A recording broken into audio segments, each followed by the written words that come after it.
Well, good afternoon. I suppose this is what you call a bonus ball briefing, an extra Q&A thrown into the mix for good measure, and one which hopefully will answer a number of your questions surrounding the next stage of the island's borders framework. We'll introduce our guests in a moment. Just to recap, if you like, to the stage we've got to, from next Monday, July the 20th, any resident leaving the return in the foreseeable future will have to apply for a Manx entry permit. A permit's not required to leave the island, of course. Anyone's free to leave at any time. But after Monday, if you are planning to return, you must have a permit, and you also must complete a landing form to provide your arrival details prior to coming back, within 48 hours prior to arriving back on the island. Further to that, some random unscheduled checks are going to be made on those returning to ensure they follow the 14-day self-isolation rules and helping to protect the island's wider community, really. And restrictions, of course, on anyone entering the island will remain unchanged, but there are exemption certificates will be granted to essential workers or for compassionate reasons. So just quite succinctly to sum the position up, I hope you got all that, by the way. You will be tested on it later. Without further ado, let me introduce our guests this afternoon who you have submitted questions to. I'm delighted to welcome to my left the Executive Director of the Cabinet Office's COVID response team, Steve Stanley. Good afternoon. Hi. And also the former Superintendent Kev Wilson, who now works in that team. Thank you again for your time as well. Just I should mention it at this point, when you submitted questions, some of them were submitted for Dr. Henrietta Hewitt, the Director of Public Health. She can't be with us this afternoon, but either through a further briefing or by coming back to you personally via email, those questions will be responded to in due course. Steve, let me start with you, Steve, if I may. Just an overview of the position that the team is in at the moment, the position from next Monday. Sure. So as you said, from the 20th, from Monday, any Manx resident will be able to go onto the online services system on the government website, and through that system there'll be a portal to enter. They will register, they put in their name, their address and their national insurance and tax reference number. And that, if it's accepted as being proper, correct details, will then generate an exemption number. And that's their registration complete, effectively, in terms of future travel. So they then will be able to travel off island for any purpose, non-essential travel. And then when they return to the island, within 48 hours of their return, they fill out a landing form. We have that in electronic format, but there is provision to allow for paper cards to be filled in as well. And that will tally up with their exemption certificate, and that will complete that cycle. And in that particular document, they'll fulfil their details, they'll put their exemption number in, and that will complete that circle. And they can do that multiple times, and that information is retained for contact tracing purposes, should that be required, and also to allow monitoring of self-isolation, which is obviously the legal requirement, and the biggest thing that we can do really to protect the island from COVID. Super, thanks. Okay, well, let's take our first question, if I may, and this is from Samantha. Samantha, thanks for your question. She would like to know, she's getting married on New Year's Eve this year, so that's something to do with it. She obviously wants all her family to come over from Scotland, Ireland, the UK. What are the chances of this happening, or her wedding will obviously be ruined? She wants to know if there are specific timescales for each stage of the Borders framework, and are there any other bridges being explored, perhaps Scotland or Ireland for that matter?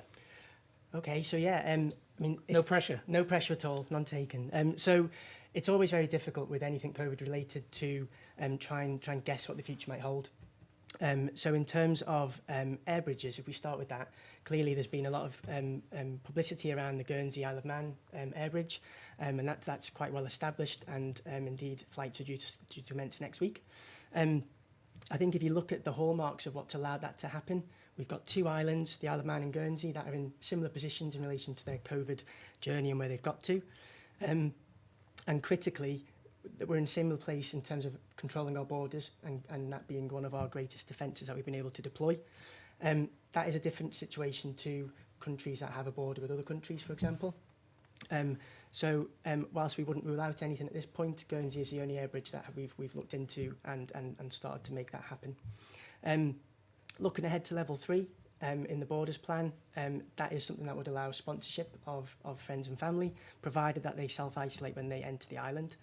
And in terms of how we will go about making the decisions about when to move to the next level of the Borders plan, it's informed by a number of factors, a number of indicators, and really they're reference points for Council of Ministers to consider what the position is in the Isle of Man in terms of how long we've had without any cases and what our status is in terms of our risk assessment, but obviously what's happening in the UK. Now, currently, the levels of COVID transmission in the UK are falling, and that's obviously allowing us to reconsider our current position in the Borders framework and move to level 4. but also there's other factors to take into account. So, you know, it's not as simple as just looking at those two factors. We need to look at what the impact of level 4 is and resolve whether there are any issues arising from that. And also if there are any particular hotspots around the UK, that may inform the next decision-making process around moving along the levels. Well, we're going to bring Kevin in a moment. Rob would like to know, multi-part question actually in a way, how many people will be part of the Border Force team? Where are the team drawn from? And what legal powers they have specifically? So the team has been built very quickly. Effectively what that team does is it brings together several parts of our COVID response that's been deployed as we've gone through the COVID pandemic to the point that we are now at. So 111, contact tracing, and the team that's been dealing with returning residents and exemptions for travel to the island. And we'll also have a resource down at the ports as well to administer travellers as they enter the island. So it's a reasonably significant team that's been put together quickly, and we're very conscious that we need to resource that in a way that manages the numbers that we may well expect, but also manages the risk that goes with anything COVID related. So, for example, in terms of the port team, which is the team that will be the face of, you know, when people come back into the island, we're having around about 15 officers on a rota, which will mean that we have cover across all of the different sailings and the different flights into the island. So that gives a sense, I think, of the scale at which we're trying to work to. Okay, we'll bring Kevin in a minute if I may. But given that just a few days ago EasyJet cancelled all their flights to and from the island until pretty much the end of August, is there going to be, and I mean this most respectfully, is there going to be much demand for the Border Force over the summer? I think it's a bit of an unknown again, yeah. But we expect there to be. We've resourced for, I guess, a reasonable worst case scenario in terms of numbers of potential travellers. But also the team's going to be multidisciplinary, so there'll be different elements of work that they could fall in and out of if they need to.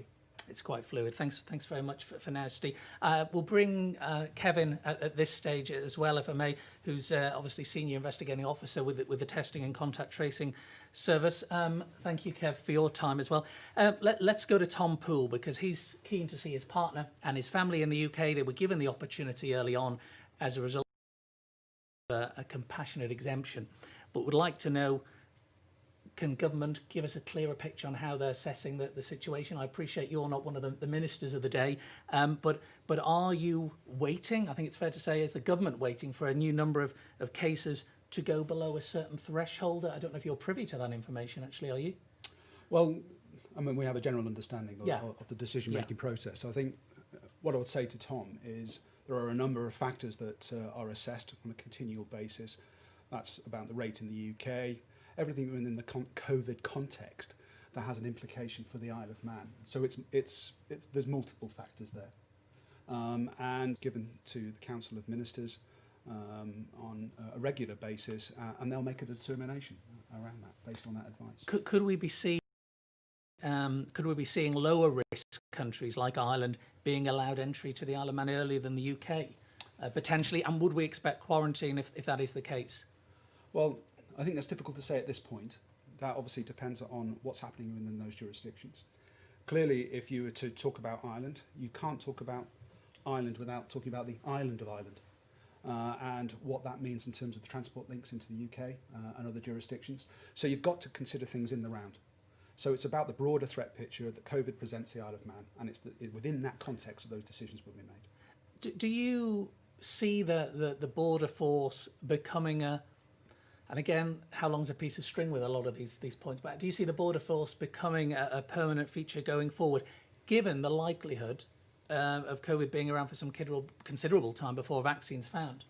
I mean, there'll be decisions further on with regards to that, but at this moment in time, some presence at the ports and some management of entry into the Isle of Man is going to continue until such time as... But there's no date on that, no? There can't be a date, because I perfectly understand that lots of people within the community would want a degree of certainty around this. And in a COVID world, what I found during my period within it, it's very hard to bring certainty. And it's largely governed about what happens out there.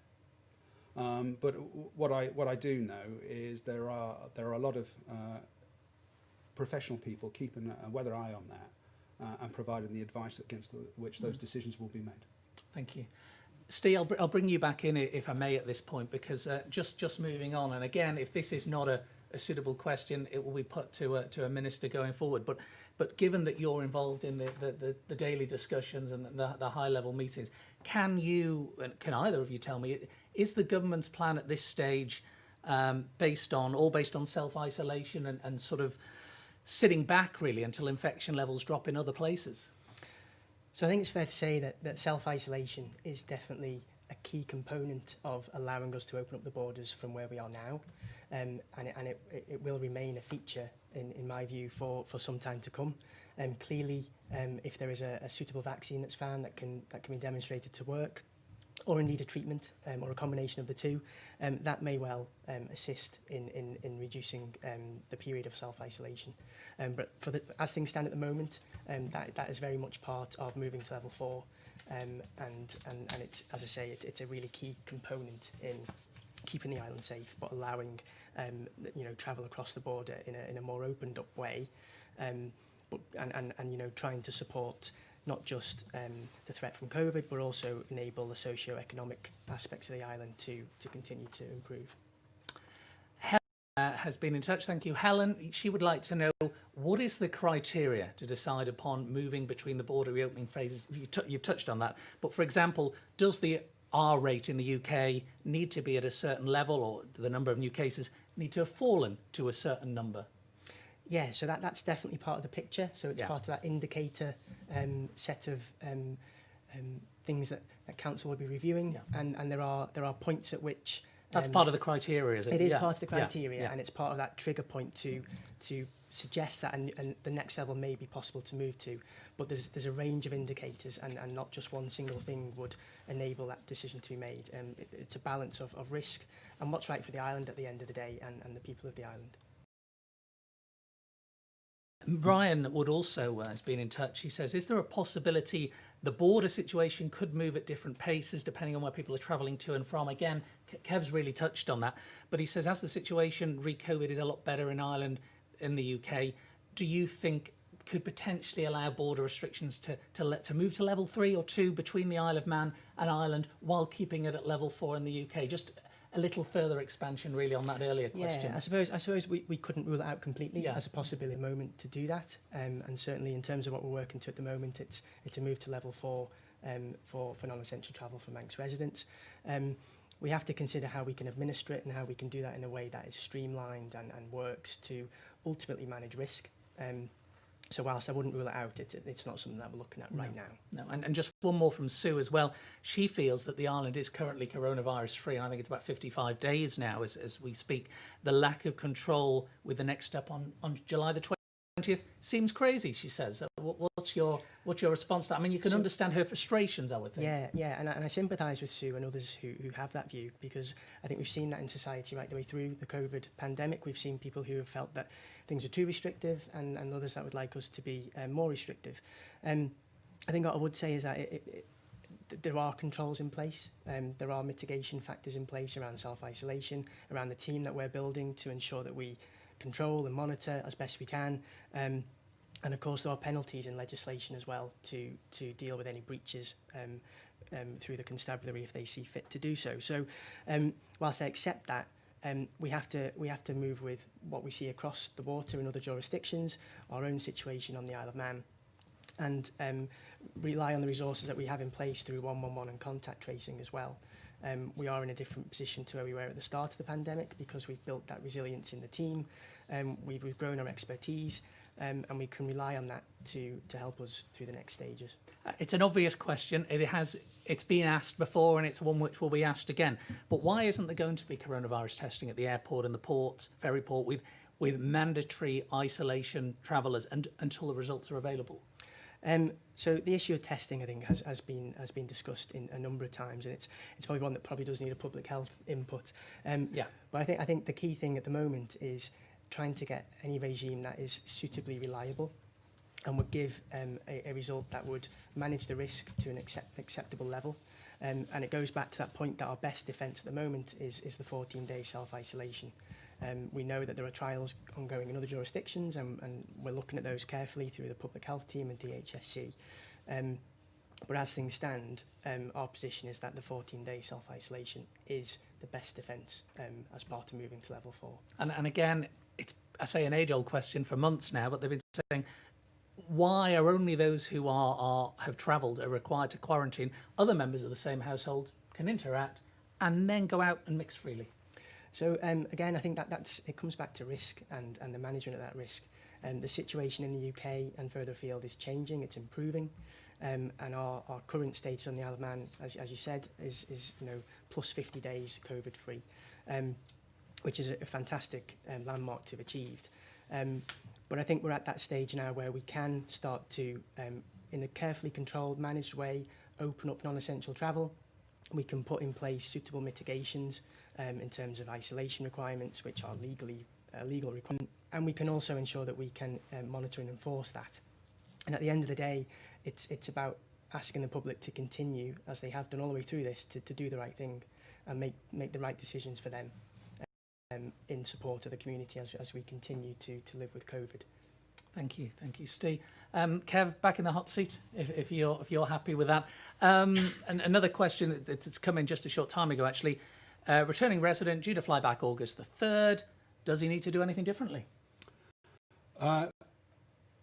If he's had, I'm taking it as a he. If the person concerned has already received an exemption to come back, then they'll receive an email telling them exactly what to do over the next few days, and so everyone will receive that. There'll be complete clarity on what's required of them.